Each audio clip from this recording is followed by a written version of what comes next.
continuación, voy a pasar a explicar las situaciones patrimoniales de la empresa. Todo empresario necesita conocer el concepto de fondo de maniobra, porque esto le permitirá conocer si la empresa tiene estabilidad financiera o no, es decir, si tiene capacidad para hacer frente a sus pagos con normalidad. El fondo de maniobra es la parte del activo corriente de una empresa financiada con deudas a largo plazo, pasivo no corriente. Por lo tanto, su control es muy importante para garantizar la liquidez y solvencia de una empresa a corto plazo. Estos son los pilares fundamentales en materia financiera. Y se calcula así: el activo corriente menos el pasivo corriente. Según sea el resultado, la empresa se encontrará en una situación patrimonial diferente. Diferentes situaciones patrimoniales: estabilidad financiera total, estabilidad financiera normal, situación de concurso de acreedores o suspensión de pagos y la situación de quiebra. La estabilidad financiera total es una situación en la que la empresa no tiene pasivo, es decir, deudas, y por tanto el total del activo es igual al patrimonio neto. Esto significa que la empresa solo se financia con recursos propios, como por ejemplo el capital, y no tiene ningún préstamo que devolver. Esta situación no es habitual, excepto cuando la empresa está empezando. En este caso, el fondo de maniobra será igual al activo corriente. Estabilidad financiera normal.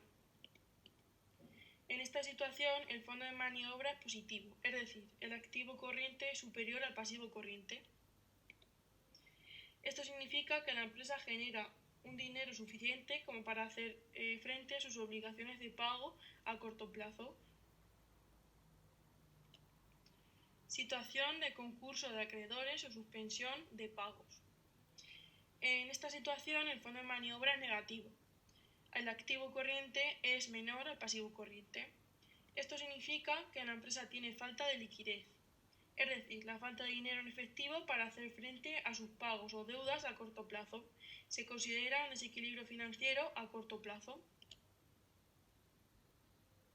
En esta situación, las medidas que se proponen son: negociar un aplazamiento en el pago de las deudas, intentar adelantar cobros o que los socios aporten más capital, como el patrimonio neto.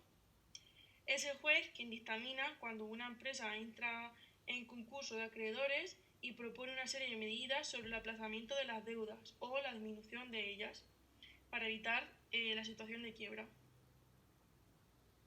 Antes de pasar a explicar la última situación, debemos tener en cuenta o debemos conocer el concepto de quiebra.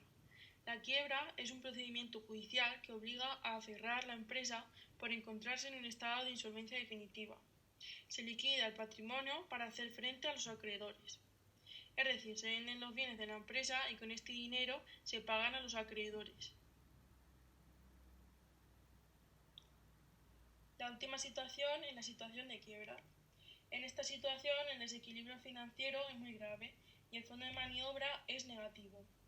Esto significa que la empresa no puede pagar sus deudas a corto plazo. Además, tiene tantas deudas a largo plazo que el total de pasivo es superior al total del activo. Y también la empresa acumula muchas pérdidas.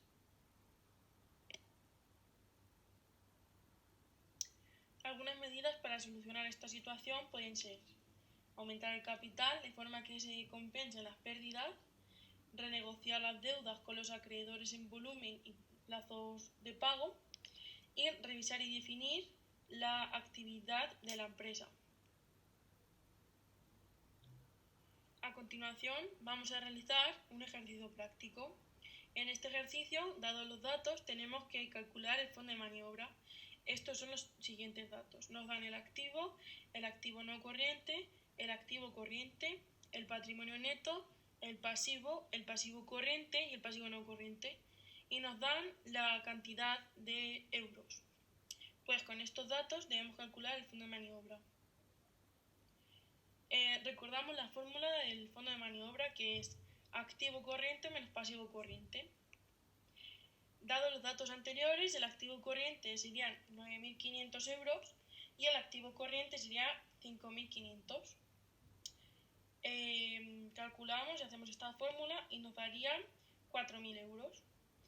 Este resultado quiere decir que al ser positivo, la empresa tiene salud financiera, es decir, que puede hacer frente a sus pagos a corto plazo. El activo corriente es mayor que el pasivo corriente y esto quiere decir que la empresa genera suficiente dinero como para pagar sus deudas a corto plazo. Como conclusión, el cálculo de fondo de maniobra es muy importante en una empresa porque este nos permite saber cuál es el estado de su salud financiera. Esto es todo y espero que os haya gustado.